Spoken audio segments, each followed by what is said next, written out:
George മുടിപ്പുറ നോക്കൂ, അടുത്ത വർഷം ബീഹാറിൽ തിരഞ്ഞെടുപ്പ് നടക്കാൻ പോവുകയാണ്. അവിടെ മഹാഗഠബന്ധന് വലിയ സാധ്യതകളുണ്ടെന്ന് ചില രാഷ്ട്രീയ നിരീക്ഷകർ കരുതുന്നു. അവിടെ മുസ്ലിം വോട്ട് ബാങ്ക് വളരെ നിർണായകമാണ്.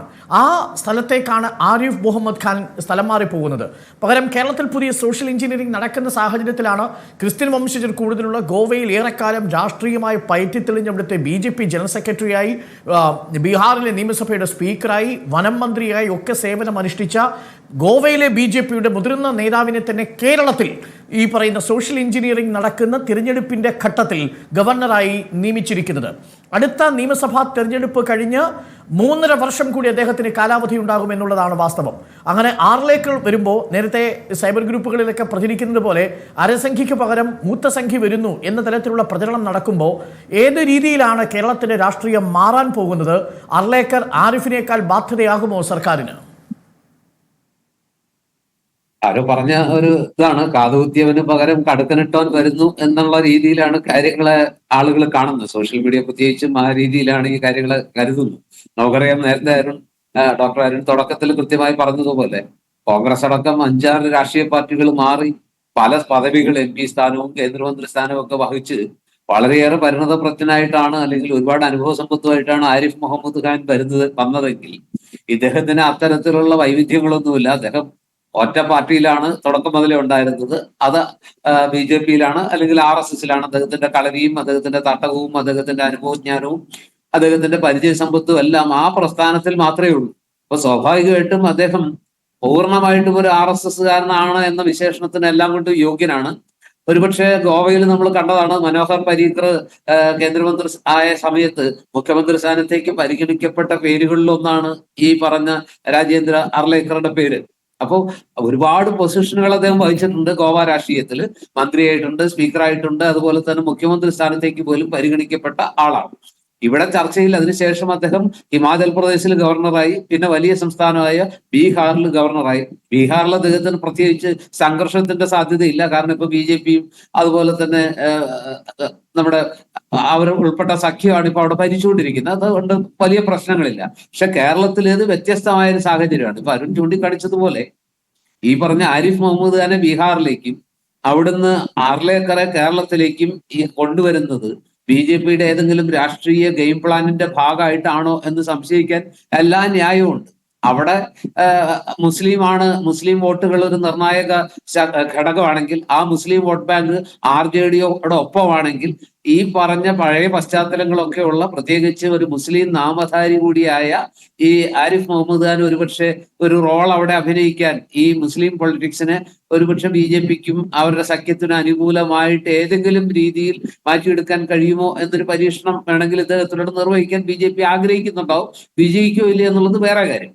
കേരളത്തിലും താങ്കൾ പറഞ്ഞതുപോലെ ഇവിടെ ഇപ്പൊ BJP പയറ്റുന്ന ഏറ്റവും പ്രധാനപ്പെട്ട കാര്യങ്ങളിൽ ഒന്ന് വലിയ സോഷ്യൽ എഞ്ചിനീയറിംഗ് ആണ്. ക്രൈസ്തവ സഭകളെ കൂടെ ചേർക്കാനായി ആഞ്ഞു ശ്രമിക്കുന്നു. അതുപോലെ തന്നെ ഹിന്ദു വോട്ട് ബാങ്കിനെ സംരക്ഷിച്ച് കൂടെ നിർത്താനും. അതിൽ നമുക്ക് ലോക്സഭാ തെരഞ്ഞെടുപ്പിൽ കണ്ടൊരു കാഴ്ചയുണ്ട്. പരമ്പരാഗത ഹിന്ദു വോട്ടിംഗ് പാറ്റേണിൽ മാറ്റം ഉണ്ടായ ഒരു കാഴ്ച നമ്മൾ കണ്ടു. ലോക്സഭാ തെരഞ്ഞെടുപ്പിൽ എല്ലാ കാലത്തും CPM-നോടൊപ്പം ചേർന്ന് നിന്ന SNDP വോട്ടുകൾ അല്ലെങ്കിൽ ഈഴവ വോട്ടുകളിൽ വലിയൊരു സ്വിംഗ് ഉണ്ടായത് നമ്മൾ കണ്ടു. ആ സ്വിംഗ് പല സ്ഥലത്തും വളരെ ഗൗരവമായ സ്വിംഗ് ആയിരുന്നു. ആറ്റിങ്ങലും തിരുവനന്തപുരത്തും ആലപ്പുഴയിലും എന്തിന് തൃശ്ശൂർ വിജയത്തിലേക്ക് വരെ എത്തിച്ചൊരു സ്വിംഗ്. അപ്പൊ ആ സ്വിംഗിന്റെ ഒരു തുടർച്ചയായിട്ടാണ് ഇനി വരാനിരിക്കുന്ന 2 തെരഞ്ഞെടുപ്പുകളും. ആ ഘട്ടത്തിൽ BJPക്ക് വേണ്ടി ഒരു വലിയ റോള് നിർവഹിക്കാൻ അദ്ദേഹത്തിന് കഴിയുമോ? പക്ഷെ കേരളമാണിത്.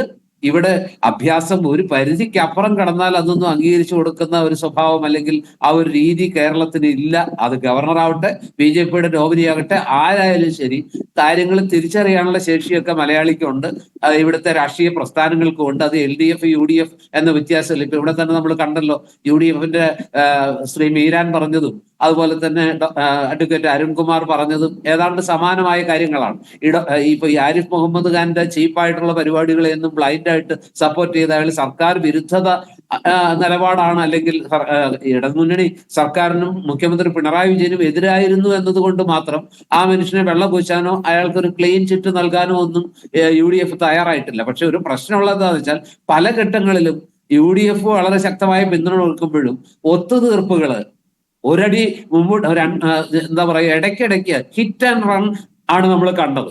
അടിച്ചേച്ച് ഇയാൾ ഓടും, പിന്നാലെ പോയിട്ട് ഒത്തുതീർപ്പാക്കും. അങ്ങനെ വീണ്ടും വീണ്ടും ഇങ്ങനെ ഒത്തുതീർപ്പുകളും അതുപോലെ തന്നെ അടിയും തിരിച്ചടിയും, അത് കഴിഞ്ഞിട്ട് തെരുവിലേക്ക് ഇറങ്ങുന്നു. നമുക്ക് സാധാരണഗതിയിൽ അതിനു മുമ്പ് ഒരുപാട് ഗവർണർമാരെ നമ്മൾ കണ്ടിട്ടുണ്ടല്ലോ. ജസ്റ്റിസ് സദാശിവം ഇവിടെ ഇരുന്നത് ഇദ്ദേഹത്തിന്റെ തൊട്ടു മുമ്പല്ലേ. എന്ത് അലമ്പാണ് അദ്ദേഹം ഉണ്ടാക്കിയത്, എത്ര മാന്യമായിട്ടാണ് അദ്ദേഹം കാര്യങ്ങൾ ചെയ്തത്. ആദ്യം തന്നെ ഗവർണർമാർ മനസ്സിലാക്കേണ്ട ഒരു കാര്യമുണ്ട്. അതായത് ഭരണഘടനാ പദവിയാണെങ്കിലും ഭരണഘടനയേക്കാൾ മേലെയല്ല, തെരഞ്ഞെടുക്കപ്പെട്ട സർക്കാരുകളെക്കാൾ മേലെയല്ല അദ്ദേഹത്തിന്റെ സ്ഥാനം എന്ന് സ്വയം മനസ്സിലാക്കാനുള്ള ഒരു വകതിരിവ്. നമ്മൾ പറയില്ലേ, പണ്ട് CJ തോമസിന്റെ റോസി തോമസിന്റെ ഒരു പുസ്തകമുണ്ട്, അതിനകത്ത് തുടർച്ചയായിട്ട് ഉപയോഗിക്കുന്ന ഒരു വാചകമുണ്ട്. ഡോക്ടർ അരുണ് ഒരുപാട് ഓർമ്മയുണ്ടാവും അത്. ബുദ്ധി കുളം പോലെ, വകതിരിവ് ചകിരി പോലെ. നമ്മുടെ ഇദ്ദേഹത്തിന്റെ പല നടപടികളും കാണുമ്പോൾ അതിൽ തുടരെ റോസി തോമസ് ആവർത്തിച്ച ആ വാചകമാണ് എനിക്ക് ഓർമ്മ വരുന്നത്. ബുദ്ധി കുളം പോലെ, പക്ഷെ വകതിരിവ് ചകിരി പോലെ. ഗവർണർ എന്താണ്, അദ്ദേഹത്തിന് ബുദ്ധിയൊക്കെ ഉണ്ട്, ഏറ്റുമുട്ടാനും അറിയാം.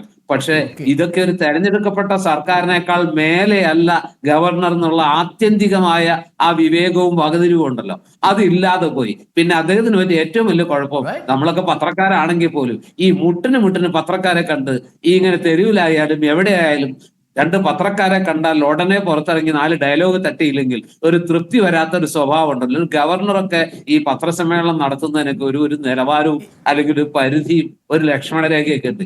ഇത് സ്ഥാനത്തും അസ്ഥാനത്തും പത്രക്കാരെ കാണുന്നു, വരുന്നത് മുഴുവൻ വലിയ വായിൽ തട്ടിവിടുന്നു, എന്നിട്ട് അവസാനം അതിലൊക്കെ കോടതിയിൽ നിന്നും തിരിച്ചടി മേടിക്കുന്നു. ചില കാര്യങ്ങളിൽ ഈ പറഞ്ഞ പോലെ ഇടതുപക്ഷ ഗവൺമെന്റിനും സർവകലാശാലകളുടെ കാര്യത്തിലെങ്കിലും അദ്ദേഹം ചാൻസലറാണ്, അദ്ദേഹത്തിന് ഒരു സേ ഉണ്ട്, നിയമം അദ്ദേഹത്തിന് അനുകൂലമാണ്, കുറെയൊക്കെ സംരക്ഷണം ചാൻസലർക്ക് കൊടുക്കുന്നുണ്ട്. അദ്ദേഹത്തിന് ഒട്ടും ഗവനിക്കാതെ ഞങ്ങൾ ഇഷ്ടമുള്ളവരെ മുഴുവൻ വെക്കും എന്ന രീതിയിലേക്ക് പോകുമ്പോൾ അതായത് കാവ്യവൽക്കരണത്തെ കുറിച്ച് പറയുമ്പോൾ നമ്മൾ ചുവപ്പുവൽക്കരണത്തെ കുറിച്ച് എല്ലാ സർവകലാശാലകളിലും ഇടതുപക്ഷത്തിന്റെ ആളുകളെ തന്നെ VC-മാരായിട്ട് വെക്കുന്നു. അതിന് വഴിവിട്ട ഇത് തേടുമ്പോ ചെറിയ തട്ട് കിട്ടേണ്ടതും ആവശ്യമാണ്. അവിടെ വെച്ച് ആ ഒരു വിഷയത്തിൽ മാത്രം ഞാൻ അദ്ദേഹത്തെ ചെറിയ തോതിൽ അനുകൂലിക്കുന്നുണ്ട്. അവിടെ ഈ സർക്കാരും പരിധി വിട്ടിരുന്നു ഡോക്ടർ അരുൺ എന്നാണ് എനിക്ക് തോന്നുന്നത്. അതുകൊണ്ട് ഒരു മാറ്റം നല്ലതാണ്. ഇന്ത്യ ഭരണചരിത്രത്തിലെ തന്നെ ഏറ്റവും അധികം മാധ്യമങ്ങളെ കണ്ട, ഏറ്റവും കൂടുതൽ പ്രസ് മീറ്റ് വിളിച്ച ഒരു ഗവർണർ കൂടിയാണ് കേരളത്തിൽ നിന്ന് ബീഹാറിലേക്ക് സ്ഥലം മാറി പോകുന്നത്. വരുന്ന ആർലേക്കരുടെ ഒരു രീതി എന്താണെന്ന് നമുക്കറിയില്ല. ബീഹാറിൽ അത്തരം രീതികൾ പ്രയോഗിക്കേണ്ട രാഷ്ട്രീയ സാഹചര്യം ഉണ്ടായിരുന്നില്ല. അവിടെ ഭരിക്കുന്നത് നിതീഷ് കുമാറാണ്, NDA സഖ്യകക്ഷിയാണ്. പക്ഷേ വരാൻ പോകുന്ന തിരഞ്ഞെടുപ്പിൽ നിതീഷ് കുമാറിന്റെ രാഷ്ട്രീയത്തെ നിയന്ത്രിക്കാൻ ആരിഫ് മുഹമ്മദ് ഖാനെ നിയോഗിച്ചിരിക്കുന്നുവെന്ന രാഷ്ട്രീയ വർത്തമാനവും അണിയറയിലുണ്ട്.